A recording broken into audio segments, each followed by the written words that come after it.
I recently saw a video on YouTube talking about swords, and it got me thinking.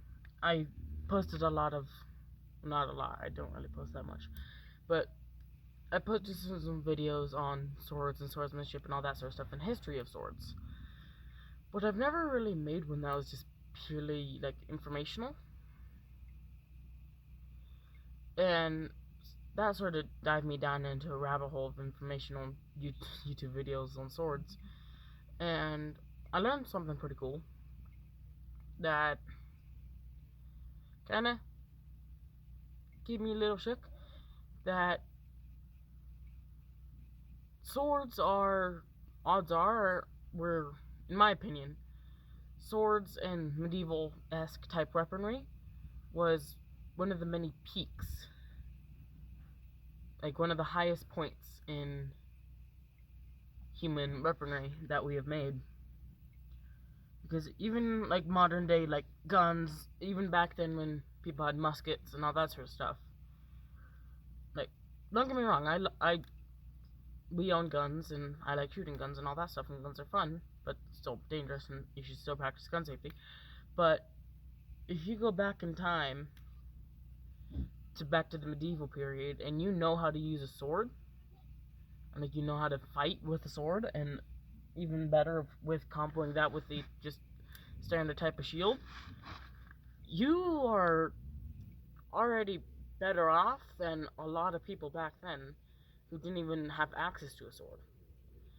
If you could prove to just a knight or something, or back then I can't remember what it's called, like a squire, I don't know, but if you could show people that you knew how to use a sword, that would set you off really good. And nowadays, people can just make guns out of anything. You can make a ludi, which is just some springs and stamped sheet metal, than 9mm.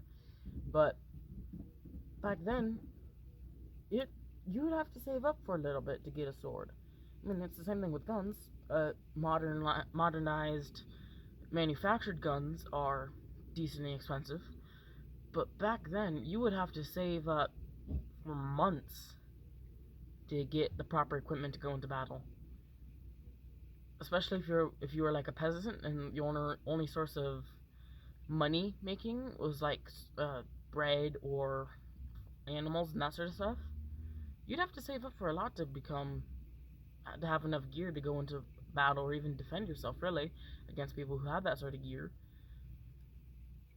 But that also led me to the realization that even if you have all that gear and stuff, you still have to know how to use it. And if you go into battle against someone who has a lot of gear but doesn't know how to use any of it, and you just have a basic weaponry, same thing with guns as well.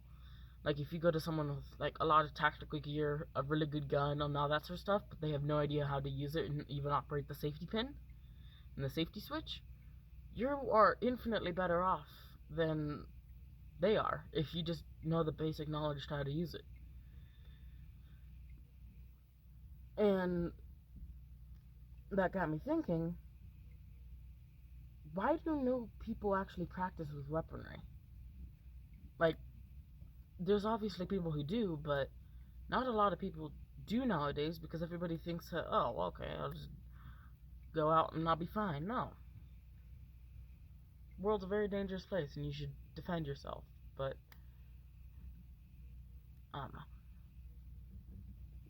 The point I'm really getting to is just, if you want to learn how to do something, do it. And I'm not trying to turn this into some motivational or deep video, but